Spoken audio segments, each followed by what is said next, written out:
how is that zero evidence? How is it no evidence? How can any paper, Politico has written it, Washington Post has written it, the New York Times has written it, others have written that there's no evidence.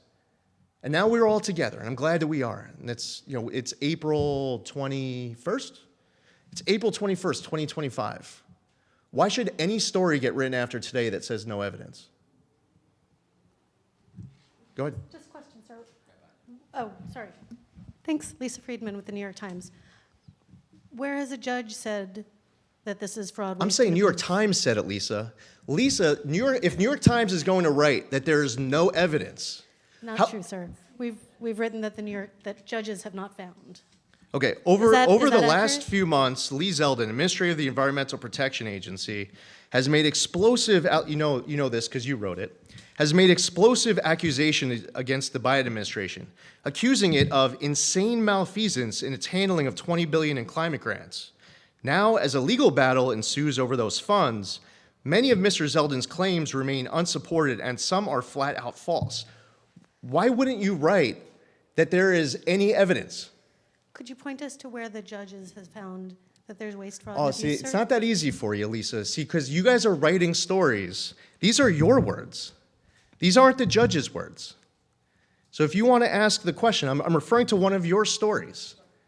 And this came out before the judge's decision came out. Now, if you were to, did you read the judge's 39-page decision? Sir, with all due Have you respect, read the 39-page decision? We've read the decision. We are basing our reporting on judges' rulings before then and since, and I'm just asking you, sir, where has the judge found that there's waste, fraud, and abuse? So you read the 39-page decision supporting a preliminary injunction? It's okay if you say no. Yeah, no, I've read all of it. Okay, that's okay. Nowhere in it does it acknowledge anything that I just said. It doesn't even acknowledge it. So if the New York Times wants to say that there is no evidence, and Politico wants to say it, and Washington Post wants to say it, and others want to say that there's no evidence, see, I have a job to make sure that I don't waste tax dollars. And then for people in the media to be willing to sacrifice your own integrity and the integrity of your paper to make a claim that there's no evidence supporting it, well, I could stand here before you, and I just went through a list of how many things did I just mention? 10? I don't know what the list is. And then you'll go out and write a story saying that there's no evidence of any wrongdoing. I have a duty to make sure that we don't light on fire billions of dollars of tax dollars. And I am, as administrator of EPA, not going to stand before any member of the media and get bullied into lighting billions of dollars on fire. And then you'll continue to write these stories that say that there is no evidence, even though I could stand before you right now and just go through the list. How do you square that? May I ask, sir, do you feel confident that a court will uphold? I'm asking you, how do you square that? You guys are writing the stories. Shouldn't you write the story about what kind of evidence has been put out? Why not write the story?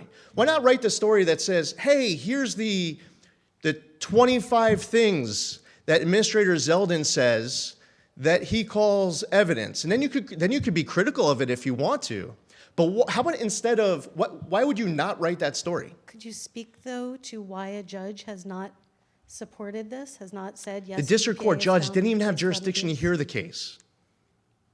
Why the judge writes a 39-page opinion and doesn't even acknowledge that this even exists? Go read page 29. Oh, this is a good one. You're a reporter for the New York Times. You're probably going to be all over this. Look at footnote 7 on page 29. I will. Okay, and the judge says that there was no action, no amendment that was made post-election.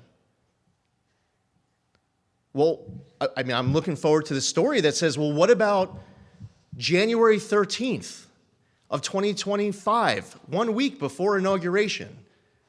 The accounts were being amended. And then talk about what the amendment was. It was an amendment to reduce EPA oversight, to make it harder to conduct oversight. The judge actually says that nothing happened after the election.